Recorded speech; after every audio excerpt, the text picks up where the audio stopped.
That's why it's called acting. So, you know, you Mike can play a Mcfarland character. doesn't have a collection of feet in his attic like his character in Speed Crawford. I bury them in the Exactly. yard. Yes, he buries them in the yard. Question, you want to pick somebody, Craig?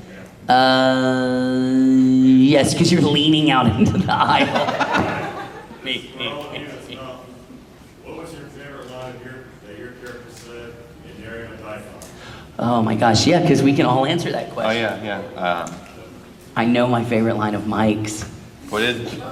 The, sweetie, you know, Oh. what could you possibly have that I want? You're both female and an adult. That is a good one. That is an awesome Michael Jackson line.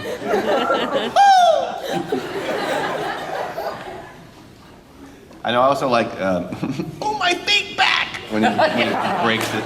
Yeah, that was funny. Mine, I can't repeat. It's dirty. But I do like the fact that, did you notice, out of all of the three, Mako says the F word, Ichiro says the F word, Hideki, who is the one person you would think would, he says, what the f, and he never says it. Fire truck! I love that my character, who looks like he would be the one that would be the first one to blurt out the F-bomb, never says it. So, but he's got a lot of great stuff. That show is just funny. That show is just funny. I can't think of any particular line. I just remember the voice, I remember the character, but I don't remember any particular lines. I loved his penguin stash. Wasn't it? Yeah. He has this yacht. He has this. His like safe looks like a penguin. And that's what they end up escaping on too. Yes, yes, Yukika yes. ends up paddling away on it. And I know it says "young friend" all the time. Young friend. That's We're gonna exactly fix what the it law. sounds We're gonna like. change the law. It's hysterical. Oh, it's funny. Question. Oh, I guess I'll pick one. Green hair.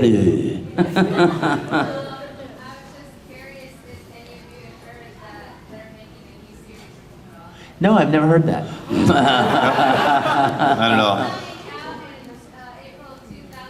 He's being. I was teasing. Yeah, he knows all. I've about heard that 10 times today alone. Yeah, we very much Yeah, do. we're very excited about the possibility, of course. So yeah. It's all possibilities. We have to see how that works out. But I know a lot of people, Vic included, would be more than happy and excited to come back and give that round 3 or 4, whatever it is now. Everybody that worked on that show loved it and loved being a part of it. And so obviously we're excited about the possibility of there being more of it. So we'll just have to see what happens. Me picky? You pick Right there. Yes. You pointing at your head.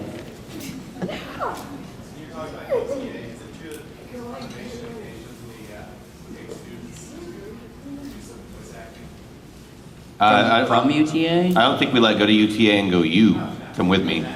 I mean, I'm from the UTA acting department. I mean, I was from the theater department of UTA, University of Texas almost. I'm just kidding. Almost. I've heard people call it that. I think it's funny. Yeah, it's UT Arlington.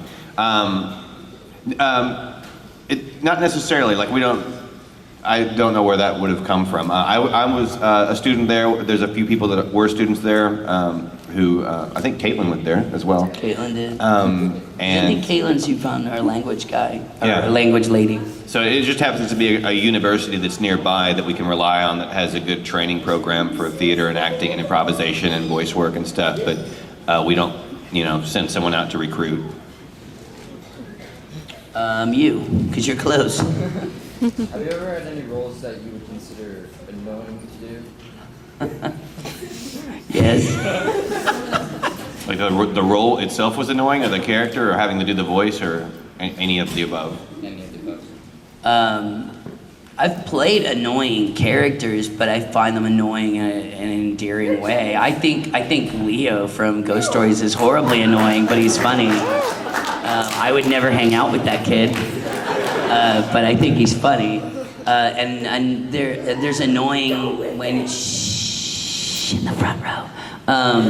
There's also like things that hurt our voices that like I really don't actually until recently didn't like recording Negi at all. It hurt. Anytime he screamed in Latin, I was just like, oh my god, really? somewhere between the first season and now, my voice got used to making that noise. And it doesn't help that my director is hysterical. My new director, Jamie Markey, the way I earn a cigarette break is I tell a dirty joke in Negi's voice now. So I think partly because they've made the recording a lot more fun, but there are roles that we kind of, like, I love watching Negi, but I don't like making that sound. So there's some of them that are more irritating to record, but I love watching it, so. Yeah, I happen to have like an annoying process, and I'm sure that I've played annoying characters. My answer is the same way. Like, for me, it's not annoying as it is sometimes they're painful. Like if it's an extreme character voice, you know, like chewing gravel and razor blades makes the voice, and you have to scream like this for 5 hours. Oh my God, it hurts.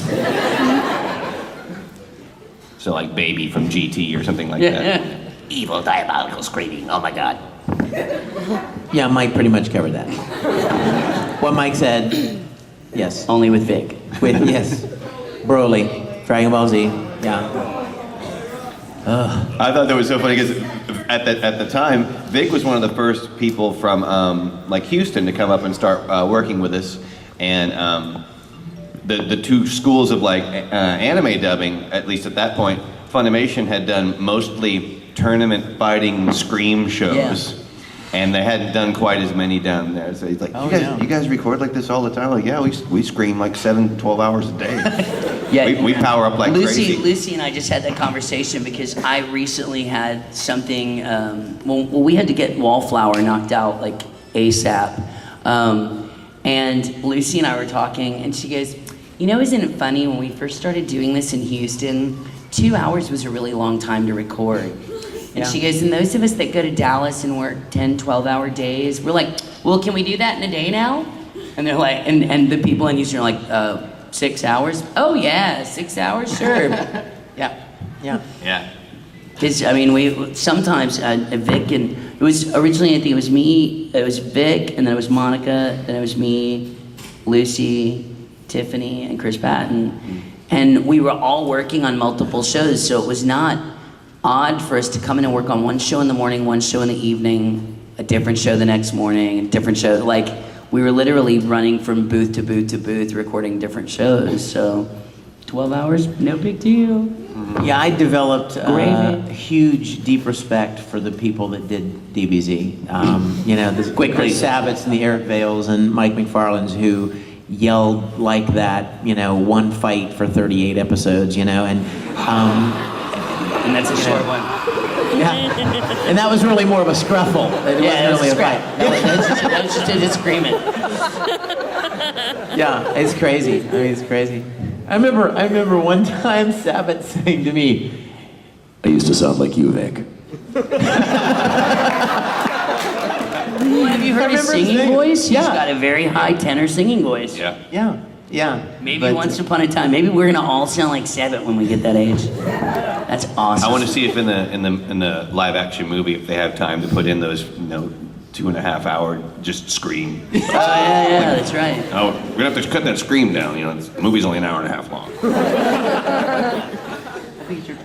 Oh,